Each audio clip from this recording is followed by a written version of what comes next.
हे देवी, कार्तिक माध्यम के 22वें अध्याय का मैं पठन शुरू कर रहा हूँ। राजा पृथु बोले, हे नारद जी, अब आप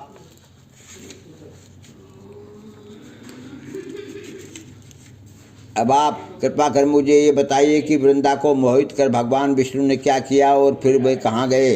तब नारद जी ने कहा, जब देवता स्तुति कर मौन हो गए तब भगवान शंकर ने सब देवताओं से प्रसन्न होकर कहा, हे ब्रह्मा आदि देवताओं, जलंधर तो मेरा ही अंश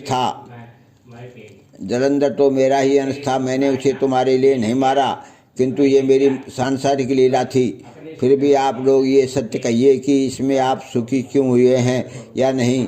तब तो ब्रह्मा आदि देवताओं के नेत्र हर्ष से खिल गए और उन्होंने शिव जी को प्रणाम करके विष्णु जी का वह सब वृत्तांत कह सुनाया जो उन्होंने बड़े प्रयत्न से वृंदा को मोहित किया था तथा वह अग्नि में प्रवेश कर परम गति को प्राप्त हुई थी।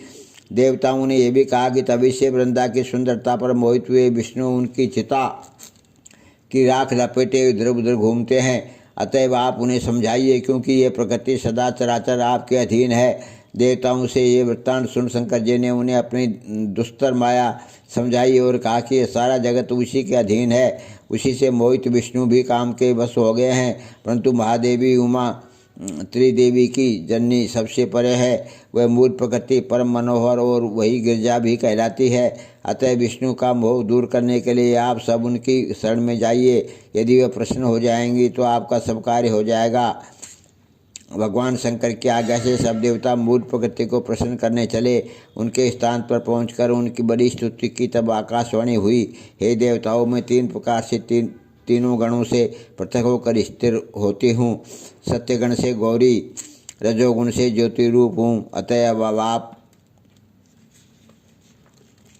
लोग मेरी रक्षा से यदि सादर उन देवियों के पास जाओ तो वे तुम्हारे सब मनोरथों को पूर्ण कर देंगी। ये वाणी सुनकर देवताओं के नेत्र खुल गए। वे भगवती का आदर करते हुए गौरी, लक्ष्मी और सरस्वती को प्रणाम करने लगे। सब देवताओं ने भक्तिपूर्वक उनका स्मरण किया। सब देवियां प्रकट हो गई।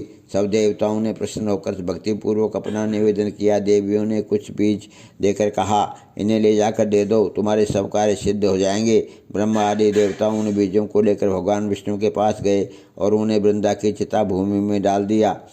उससे धात्री, मालती और तुलसी प्रकट हुई। भगवान विष्णु ने जो ही उन स्त्री रूप वाली वनस्पतियों को देखा वह उठ बैठे। कामासक्त चित्त से मोहित हो उनसे याचना करने लगे।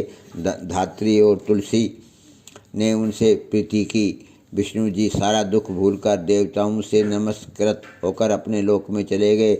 अब वह पूर्ववत सुखी होकर भगवान शंकर का स्मरण करने लगे। ये आख्यान शिव जी की भक्ति देने वाला है। बोलो 22वें अध्याय की जय। हे देवी, मैंने कार्तिक माध्यम के 22वें अध्याय का पठन किया है, इसको ग्रहण करना।